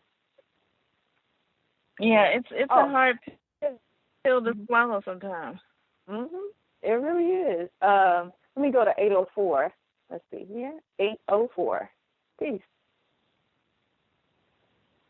Greetings, 804. Okay, maybe they have their self muted. I'll leave the line open, 804, if you want to come in. They have their hand up. We've got about 10 minutes left in the show. Let me see. Here's somebody else. Let me go to 817. 817. Greetings, everybody. Peace. How are you? Greetings. Sister Sequoia. Yeah, I'm doing good. It's a wonderful conversation. Good. I thought I'd chime in. Okay, thank you. Like Brother Nan was saying, like, I get nervous calling in, too. So I felt like, okay, well, since somebody said it, then, it's like, okay, I felt like I needed to, because that would be me facing my demons. So, yeah. For me, it's like a fear of being put on the spot, like, by Chief or by you or the other students as well, like just you guys shining a light on a demon that I'm not to see yet. So it's like, because you may not be aware of it, so it's like, it's shine a light on it for you. Like, oh, I didn't want to see that. Why did you do that to me? Like, I didn't, I didn't see it. So, I think it's a vulnerability thing too, though. It's like you don't want to put yourself out there. But so I wanted to, share my experience with facing a demon. I had a friend that recommended the herb salvia to me. It's a divination herb, very powerful herb. What is it? Say it again. I didn't hear you. It's called salvia, SALVIA. Okay. And it's like, it's known for making you either face your demon or enlighten you, like beyond measure. Like it would just, take you out of this realm, and And I decided to do it. I'm not recommending for anybody to do it, but it was just a personal decision for me. I looked on YouTube, looked at so many people react to it in all kind of different ways, and I was like, okay, I want to try this. But my reason for doing it was like an escape thing as well, like I mentioned before. Yeah. I was like, okay, I want this thing to just take away all my problems. This is the cure, When I did it, it was the opposite. Like, my husband was with me and a friend, and my children was in the other room playing with my friend's children or whatever. And what I did, I turned into like a turtle. Like I just shelled up. I couldn't move. I couldn't do nothing. I just fell into my husband's arms, and in my head, I'm thinking in my head like, help me up, but the words just wasn't coming out. Nothing was coming out, and it was pretty intense. And my children, they turned into the sound of me and my siblings when we were younger. So their voices started to sound like me and my sisters. And when we used to play, then my husband, he turned into like my father. Like he felt like my father. So I felt like a baby. I was like, oh wow, this is what it felt like to hug my father. And I felt like that was top to my insecurity because I showed up. Like I didn't want, like my friend was trying to pull my hands off my face, but I didn't want to be seen. I was just like, no, I don't want nobody to touch me. I don't want nobody to. And I was looking to my husband or my father in that case. I felt like he was my father. I was like, okay, help me with this situation. I'm too afraid to be seen. But he wouldn't help, because he was, trying to just be. You're not supposed to really touch the person when they do that. So, but in my head, I wanted him to, and when I, came out of it, it was just like, it really shed light on, like, why I have certain experiences in life, and it's all tied into being closed off, and that was just, like, symbolic, and that was also one of the experiences of why it's like, okay, you can't really run from, what you need to face because it's going to come up, and it did come up in other situations, too, with, in regards to spirituality. It's like, okay, I was usually like, okay, I want to have wonderful experiences, but my experiences they haven't been, what I imagined to be wonderful, but they were more like, okay, you need to deal with this, you need to face this, so it's like, hey, I took a break. I was like, okay, I just can't do this, and I just took a long break, and but now I'm back. I'm like, okay, well, you need to just,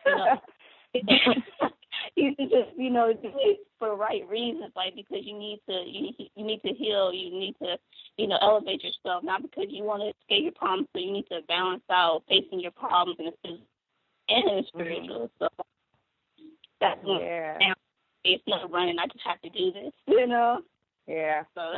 So I'm glad you brought that up because, and just so you all know, I want to reference you to two of the classes that I did on Seduce House. That's the alchemy class and the third eye class. Both of those are available on Seduce House. But you were speaking about herbs as well as the herbs class. You're speaking about herbs. When we talk about certain experiences like that, or like the third eye, people always talk about opening up your third eye. Should your third eye be open all the time? They don't realize, or even working with the orishas, you have to be in a state of vulnerability for those things to even have an effect on you, really. People take things like DMT or ayahuasca and all this other kind of stuff, and you hear stories about people like tripping out or jumping off buildings and, seeing demons and, kind of losing it when they go on these little trips because certain things, and those things are called like teaching herbs or mushrooms and things like that. And it's like it's only going to amplify those things within you that you have suppressed. And so for some people, they suppress things for so long and they've ignored things for so long and haven't faced them that they are terrified. And so when they think they're going to take this mushroom or ayahuasca or whatever it is, whatever herb it is or whatever you're using, and have this like glorious, wonderful experience where they talking to angels and floating on clouds or whatever, like that doesn't happen. They get all the bad stuff. Because, again, they're teaching herbs and they bring out certain things in you. So, like, so I kind of talk about this in the third eye class and give you a list of herbs and things that you can use to do those things with, as well as the alchemy course. I teach you how to make your own spagyrics, which are like these tinctures from different herbs and things, so that you can kind of physically alter your body as well as you're going through these changes to open up certain things. So sometimes, even though we're going through those things externally, there are certain herbs and things that you can take internally as well to kind of open certain things up and help you along as well. So herbs, alchemy, and the third eye are really good classes to take to kind of teach you a little bit about those things and how to make things or how to prepare things so that you can have certain experiences. So, again, they're available on SeduceHouse.com in the store. But thank you for sharing that, Sequoia, because I tell you, it like you said, it's really, really hard. And when you're taking something like that herb, like I said, people don't realize the experience depends upon the person, and it can really freak you out, when you're going through it, because you don't even know sometimes, because you suppress certain things for so long. Some people don't even know themselves, so it'll bring certain things out, and you have to kind of face them. At that point, like you said, at that point, you had no choice but to be vulnerable. You just had to lay down in your husband's arms.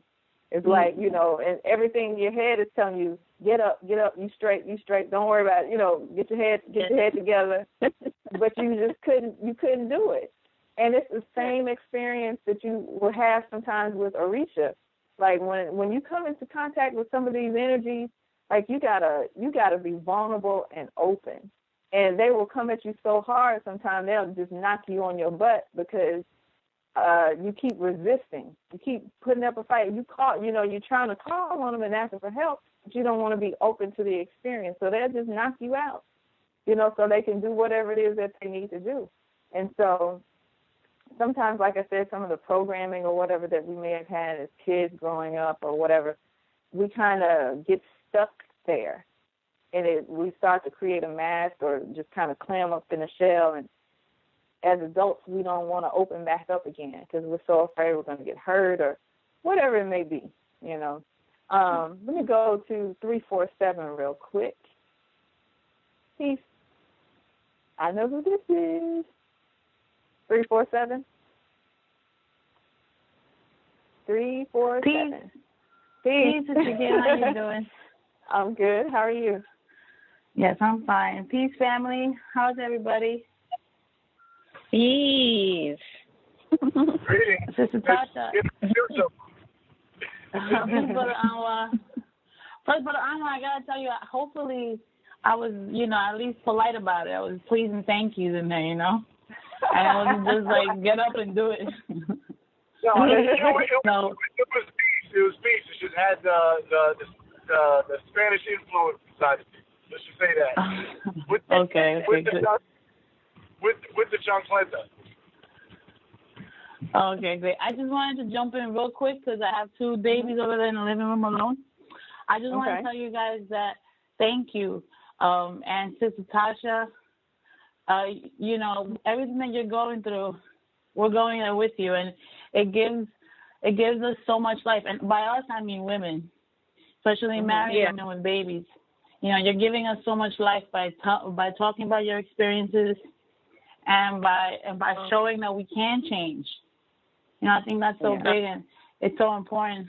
And I'm right there with you. You know, I'm struggling. Yeah. I've been, you know, it's hard, but you know, at least not going through it alone is so important.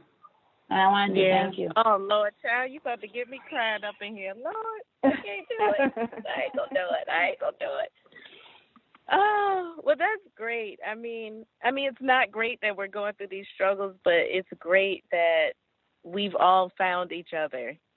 Yeah. And that we can kind of just, you know, lean on each other, feed off each other, and feed each other, you know, at the same time. And just try to get through these motions and obstacles and things the best way that we can within the community, like Kim said, you know. Ashe, sis, thank you so much, you know, and another piece on vulnerability, you know, after talking on Chief Speak, I used to call in a lot, you know, when Chief Speak first started, and just being so open and Chief and having Chief tell you, no, you're doing it wrong. Or even like one time I called in to tell him about some mic problem that I had, you know. So you just being open and vulnerable will eventually make you like immune to being open. Like it won't matter anymore. You know, you can freely talk your problems about anybody on the bus. And I do that too. Sometimes, you know, I kind of make people uncomfortable because like they talk about their father and the first thing out of my mouth is like, well, my father's dead and I don't talk to my mom. And they're just like, whoa. But, you know, it opens up that discussion where it's like, oh, maybe, you know, it's okay to talk about these things. And there's that exchange that happens. And that's exactly what you did for us, you know, for the women up and coming. And, you know, I got to tell you, sis, at this point in life, it's not about us anymore. It's about our children. And we got to be that granny that the younger generation comes to for some sense, because that's what it is. Right. We have to be the one with sense in the family. And that's what's most important. All right, so now we're going to go to my children are crying. Thank you so much, family. Thank you, sister. Peace, brothers. Okay, bye. Peace, Michelle. Okay. So, thanks, Michelle, for your share and for your call. Yeah, man, I mean, it's like we really, really, really, really do need each other. Really need each other.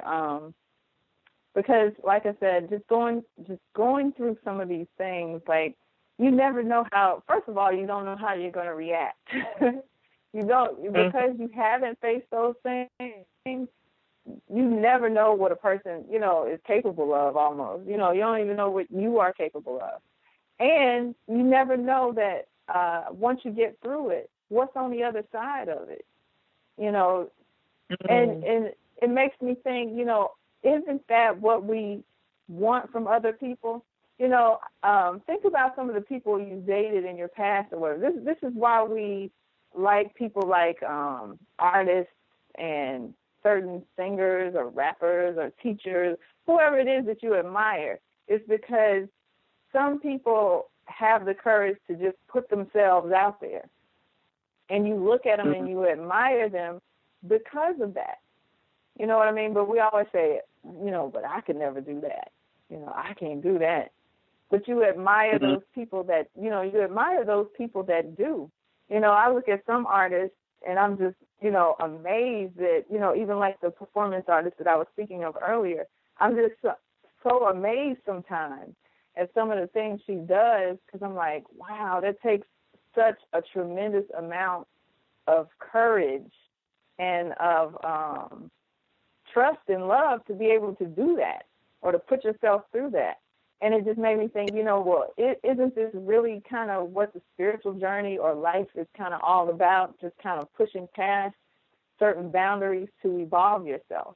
And so if we continue to kind of stay clammed up in our own little shell or not willing to go that extra mile for or to get past certain things that we say we want, but we don't want to get through some of the things that we have to get through in order to experience it, it's like, what do you really want out of life, or what do you really want to experience through life? Just like Anwar said about the business, when you decide to finally get off the plantation, so to speak, there's a period of time in there where you're just kind of real shaky, like, hey, maybe I shouldn't have left. I don't know. You know, I'm not going to be getting that check every 2 weeks. I can't really count on that. And am I going to be able to work hard enough to be able to sustain myself? Am I going to be able to make enough money to still kind of do some of the things that I like and, you know, take some of these vacations I want to take? Like, you kind of know that's when things are tested. That's when you're tested. It's like, okay, now everything is dependent upon you. Now you have to be the one to put in the effort to make X amount of dollars or whatever. It's not, you know, you're not just doing something that somebody, you gotta have that own kind of passion or whatever it is that you need to have in order to go out there and make that money or to have the energy to do it. And so, you know, it's that little window when where things are real shaky. And that's why I like listening to other people who have started their own business or who are successful in their own business, because they can tell you about those times, you know what I mean, where they had doubts or maybe they wanted to give up or maybe they wanted to quit. And they can kind of encourage you and give you that little boost that you may need to kind of get through it. So, again, that community is so important. It's so important because that's a scary thing, especially if you have children. You know, to be able to go out on your own like this in a time where things are so, you know, the economy is so shaky, it's just like, you know, do I take the safe route or do I go this way? You know what I mean? But I think that that's what life is all about. It's about evolution and kind of pushing yourself beyond, because we all have a purpose. We all have a reason why we're supposed to be here. And, you know, we're not going to be able to get to that place if we just kind of stay in the safe zone, you know. Right. So, yeah. I see. So that, I said, and I was going to tell you, Anwar, you said something about Shango. You said Obako say. It's Obako so. Obako yeah. so. Obako yeah. so. Obako so. Yeah, the king did not hang. Yeah. The king did not hang. I had a little bit. Unless you're saying something. Yeah, unless you're saying something that I'm not aware of, but I think that's what you meant, Obako so. Yeah. Obako so. Yeah. Yeah. I could be wrong, but so yeah, we come to the right. Huh? I believe you're right. I think that's how our yeah. The king did not hang. Yeah. So we've come to the end of the show. We've actually gone over time a little bit, but thank you all for calling in and sharing. And willfully, the people that leave these crazy comments will actually listen to the show, because some of them don't even listen to the show. They just want to be just, you know, just put something stupid down. But Yeah, listen to the show before you make your comment. And before you make your comment, think about it and ask yourself, do you have enough courage to get on the radio and do what the person just did that you're trying to criticize? You know, can you get on camera and have your own show every day or every week or whatever it is? You know, that's real easy to do, to sit back and criticize. But if you can't do it yourself, or you don't have the courage to do it yourself, maybe you ought to button up a little bit and maybe think about some of the things that you say before you put it out there. Okay? So, anyway, again, thank you, and we'll be back on Tuesday. Make sure you check out the Herbs. I would say Herbs, Alchemy, and the Third Eye are good classes when you talk about opening up the third eye and having these experiences, or what you need to do or how to do it and all this other kind of stuff, to figure out, to find some ways to do it or some support as you go through it and all that kind of stuff. And again, don't forget about the men's call on Sunday and the women's call on Monday. Just go to inewlifeglobal.org and get signed up. Okay, and so until Tuesday, peace. Enjoy your day.